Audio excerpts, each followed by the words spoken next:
In 2003, a young boy by the name of Jacob, age 7, lived in the city of Salt Lake, Utah, with both of his parents and his older sister. Crime in the city was at an all-time high and getting worse by the day. Jacob's parents, wanting a better life for their family, didn't see any other option but to move away from the city. So on October 9th of 2003, they moved to a new house in a quiet neighborhood located in a small town 20 minutes out from downtown Salt Lake. The house was beautiful and welcoming. It was a 5-bedroom, 3-bathroom house with a large kitchen and dining area.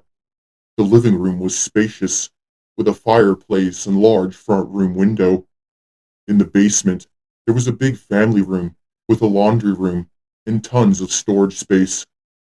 Jacob's room would be across the hall from his parents on the first floor, and his older sister's room would be downstairs in the basement. Jacob's father still needed to pick up the keys to the new house, but because of his work schedule, he wasn't able to pick them up until later on in the day, after his shift had ended.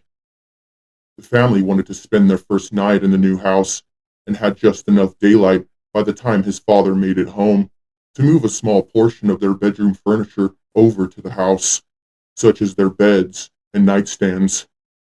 Jacob's mattress was placed on the floor of his room for the night, as his bed frame was left behind and would be moved to the new house the next day by the moving company his parents had hired. It was only Jacob and his parents that first night in the new house. His sister stayed over at their old house to continue to pack up and get things ready for the movers to arrive early the next morning.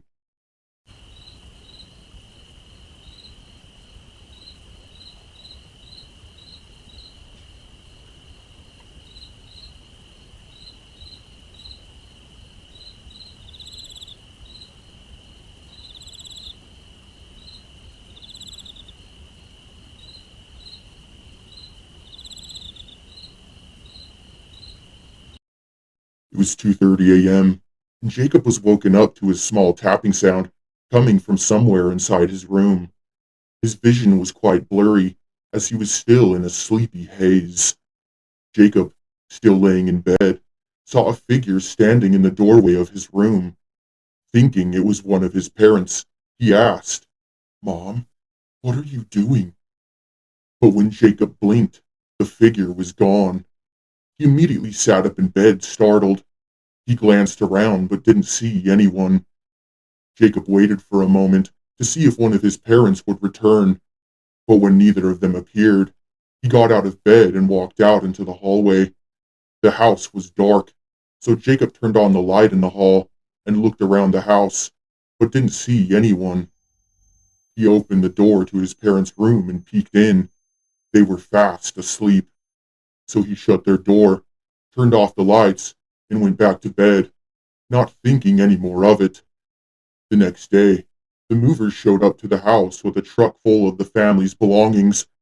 They began to move all of the bigger items into the house first, such as the furniture and smaller appliances. The biggest thing to move in was the grand piano that was placed in the living room against the wall, adjacent to Jacob's bedroom. Throughout the weekend, Jacob and his family got to work unpacking and organizing everything around the house. On that following Monday, Jacob's father and sister were gone to work, and his mother was down in the basement sorting through boxes. It was around 11 a.m., and Jacob was upstairs in the living room, watching his cartoons on the family's old CRT television, when suddenly, the volume began to fade out on the TV. Jacob picked up the remote and turned the television up a couple notches and kept watching his show. But again, the audio on the television continued to fade. Jacob got up and walked over to the television and slapped it on both sides. The volume then returned back to normal. Jacob laid back down and carried on watching his show, when the volume on the TV cut out once again. Jacob then heard the faint sound of voices whispering all around him. They started out quiet, then gradually got louder. Jacob grabbed the remote and tried to turn the volume up on the TV, but no matter how high he turned up the volume, the voices would get more intense. Just then, the lights in the living room began to flicker, as the voices amplified, sending a sharp and piercing pain through Jacob's head. Jacob pressed his hands to his ears, trying to block them out, but the voices wouldn't stop. Then, within an instant, everything returned to normal, as Jacob's mother entered the room shouting at him to turn down the TV before he went deaf. Jacob was speechless, as he looked around confused and disoriented, still trying to process what had just happened. Jacob was in a daze, not paying much attention in the moment to what his mother was saying. He then snapped back to reality as his mother asked, "Jacob, are you listening to me?" She walked over and turned the volume down on the television, telling Jacob to never do that again. Jacob was still in shock and didn't have the words to tell his mother what had happened, and was only able to mutter out a small apology. His mother then walked out of the room as she asked what he would like for lunch. Jacob didn't say anything to anyone about what had occurred. He honestly didn't know what he would say, or if anyone would have even believed him, so he kept it to himself for the time being.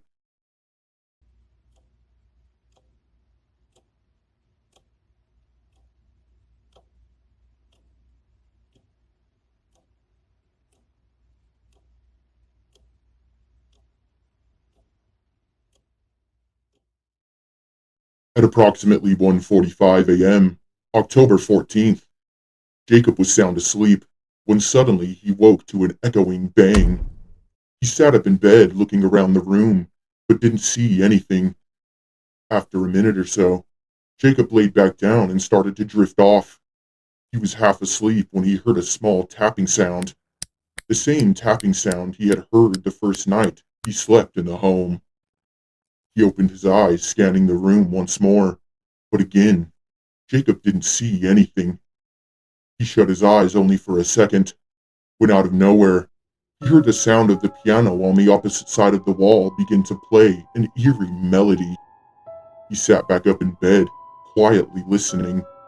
He noticed some of the notes were out of tune, like someone was deliberately pressing multiple random keys at once. Jacob slipped out of bed and inched his way over to his bedroom door, but the second he touched the knob and pushed the door open, the piano immediately stopped playing. Jacob stepped out of the room and peered down the pitch-black hallway. The air was still, and the house was silent. Just then, Jacob heard a loud creaking sound echo from around the corner, coming from the living room. Jacob turned around and ran back into his room, shutting the door behind him. He jumped into bed and hid underneath the covers. He then heard what sounded like someone stomping on the floor sporadically each time they took a step. The loud, erratic stomping slowly made its way down the hall and over to his bedroom door.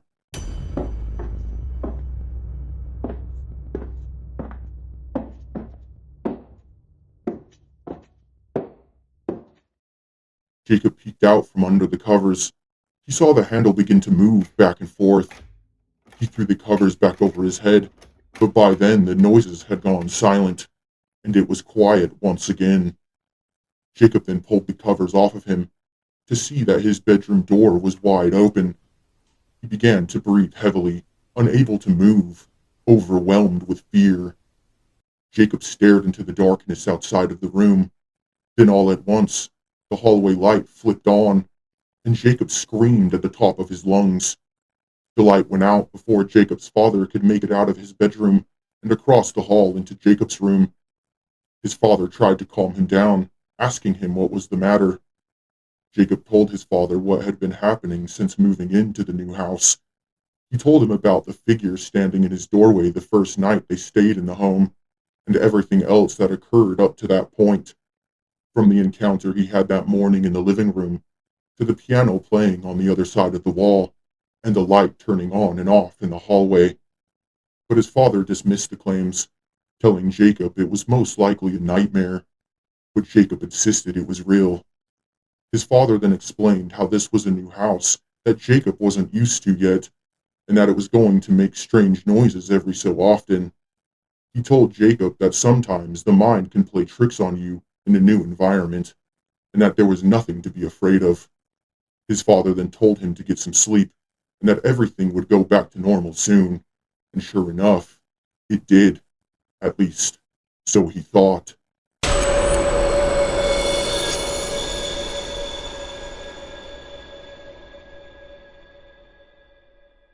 Weeks passed, and the family was settling into their new home.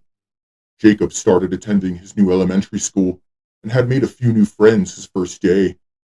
He was excited to learn that both of his new friends, David and Braden, lived in the same neighborhood as him.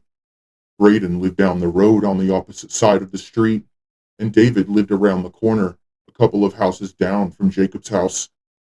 On that following Friday, after school, Jacob invited both of his friends over to the house, where they spent the day outside in the yard, running around playing tag. As the sun was setting, David and Braden didn't want to leave, so they all hatched the idea to have a sleepover at Jacob's house. David and Braden called their parents and got the okay to stay the night, and Jacob's mother and father were okay with it after talking with both David and Braden's parents. It was easier for the boys to stay downstairs in the family room since it was much bigger than Jacob's room. Jacob's sister was out with some friends and wouldn't be back until the next morning, so the boys had the basement all to themselves. They set up Jacob's PlayStation 2 on the television downstairs in the basement. The boys stayed up late playing games through the night until one by one they would fall asleep. David was the first one to pass out, then Braden fell asleep not long after that. Jacob was the last one to go to bed.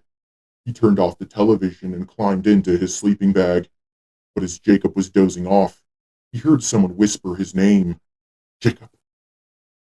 He opened his eyes and lifted his head, looking over at both of his friends, but they were sound asleep. Jacob rested his head back down on his pillow and was beginning to fade out when he heard, Jacob. He sat upright, gazing back over at his friends. He quietly called out to them, but they didn't move an inch.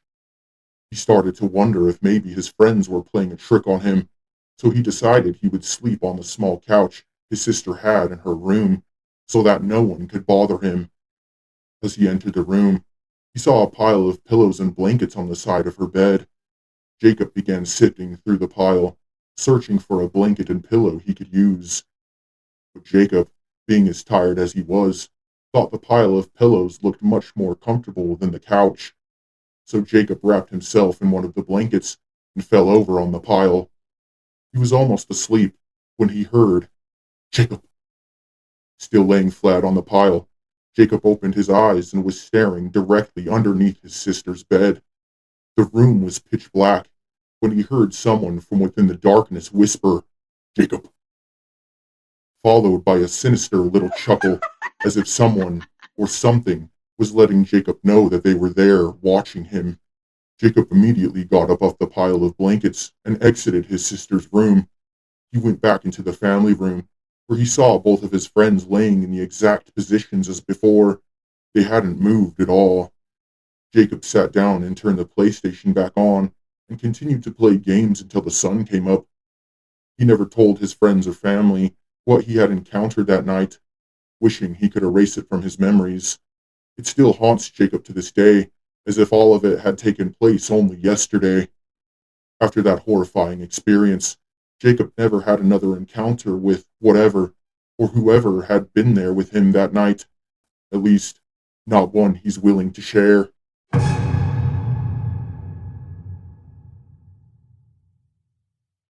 Well, that's it for today's story. Tell me what you think about this encounter down in the comments below. Like and subscribe for more. And if you would like to share your own scary, strange, or mysterious story, you can submit it to the Dark Note submission site. The link will be down in the description. I'll be waiting.